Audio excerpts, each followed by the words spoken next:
Élections législatives en Estonie, une ex-république soviétique frontalière de la Russie et ouvertement pro-ukrainienne. Les ministres de 5 pays méditerranéens membres de l'UE se sont réunis à Malte samedi pour évoquer la question migratoire. Face aux arrivées massives d'embarcations sur leurs côtes, l'Espagne, l'Italie, la Grèce, Chypre et Malte dénoncent le manque de solidarité. Today, the five of us have shared our experience on the ongoing implementation of voluntary solidarity mechanism, and we have reached the same conclusion. It's not working as desired. The procedure is too slow, too selective, with too few results and too little predictability. D'après l'ONU, plus de 160 000 migrants sont arrivés en Europe par la Méditerranée en 2022, soit 30% de plus qu'en 2021. D'après le ministre grec des Migrations, seul 1% des personnes arrivées dans ces pays du sud de l'Europe ont été prises en charge par d'autres États membres de l'UE. Les Estoniens élisent leur parlement ce dimanche, une élection à fort enjeu alors que la guerre fait rage en Ukraine et que le pays fait face à une forte inflation. 40% des électeurs ont déjà voté en ligne ou par correspondance avant l'ouverture des bureaux de vote. D'après les sondages, le parti de la réforme de la première ministre Kaja Kallas devrait arriver en tête du scrutin. Sous son impulsion, l'Estonie a apporté un soutien massif à l'Ukraine en fournissant une aide militaire équivalente à 1% de son PIB, soit la contribution la plus importante de tous les pays par rapport à la taille de leur économie. La plupart des formations politiques estoniennes soutiennent cette politique résolument pro-ukrainienne, à l'exception du parti d'extrême droite Dekre, deuxième dans les sondages.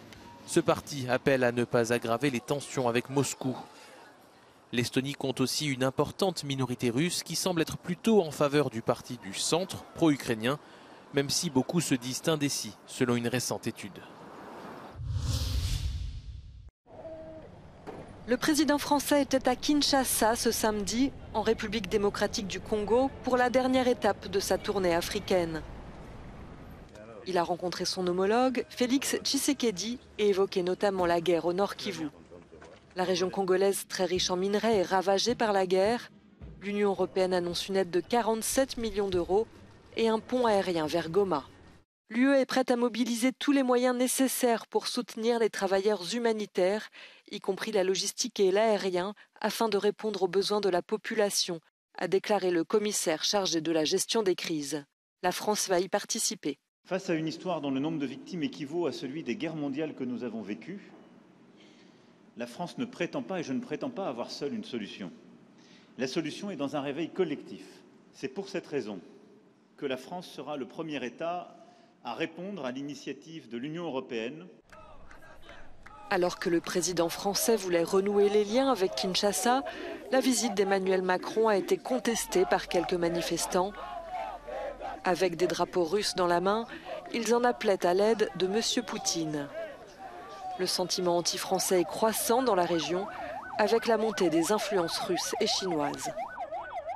Interrogé sur le rôle de la France dans la région, Emmanuel Macron s'est dit favorable à la mise en place d'une commission d'historiens. Le chef de l'Agence internationale de l'énergie atomique était à Téhéran ce samedi pour discuter du nucléaire iranien. Il a notamment rencontré le ministre des Affaires étrangères. Téhéran s'est déclaré disponible pour relancer l'accord conclu à Vienne en 2015. Il n'est plus appliqué depuis le retrait de Washington en 2018.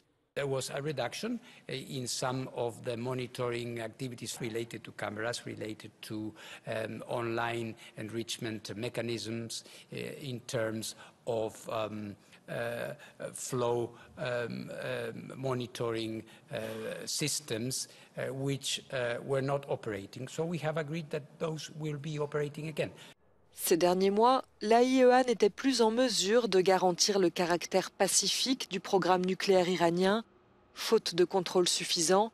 Après le retrait des États-Unis de l'accord de 2015 sous Donald Trump, l'Iran ne respectait plus ses engagements.